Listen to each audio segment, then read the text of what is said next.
So let's begin with why is flexibility important for the employee? So most workers, when they're trying to work out how they balance their work and life demands, the biggest thing they want is flexibility in their workplace. So flexibility over their work hours, including having some say or some control over their work hours, flexibility of where they conduct their work, so the whole issue about working at home or working in the local cafe for an hour in the morning, and just flexibility over some of their goals, their KPIs, their performance goals as well. But the biggest issue for work-life balance is flexibility of work time.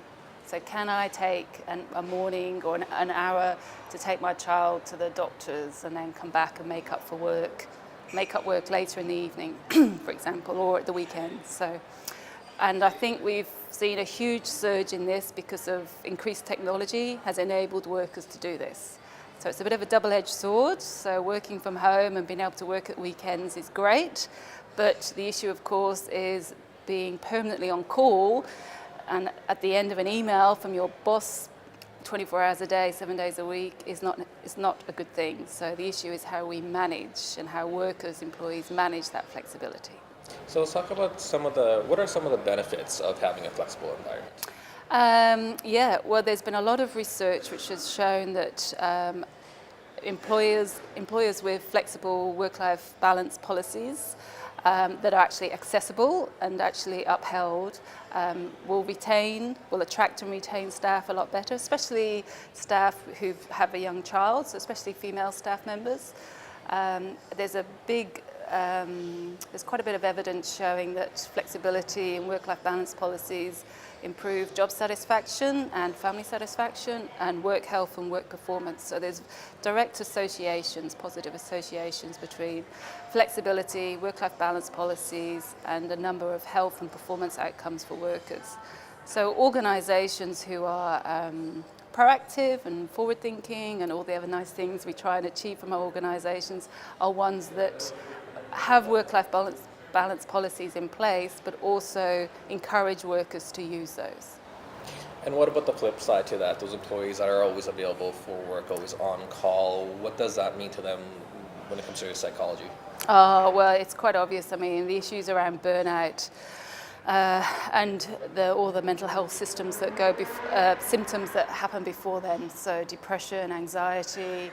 Every time your phone beeps and it's an email from your boss, you're on the beach, it's going to be increased anxiety all the time. So not being able to turn off from work, we call it recovery, not being able to recover appropriately from work, either overnight or at weekends or for your holidays, your vacation time, is a very serious issue. And what we're finding is that people are working longer, people are fitting in for various reasons into the ideal worker mode, which is where the ideal worker is someone who works long hours, is heavily committed to their work, will put their work first before their family. So that stereotype still exists. So what we're working with a number of organisations to do is try and reduce that stereotype and improve the culture so that organisations actually do embrace work-life balance policies.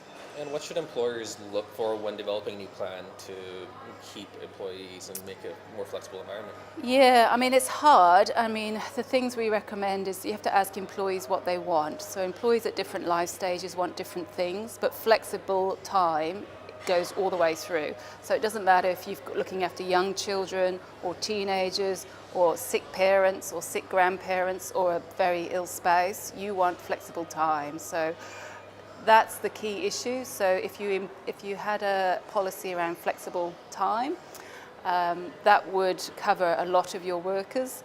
And what we're finding now as well, it's not just about care. It's not just providing time for care. It's flexible work hours, flexible time. So younger workers especially can complete their studies or can complete their sporting requirements with the Olympics going on at the moment. That's very topical. So their sports training that they have. So there's a number of issues around flexible time at work that doesn't just relate to care.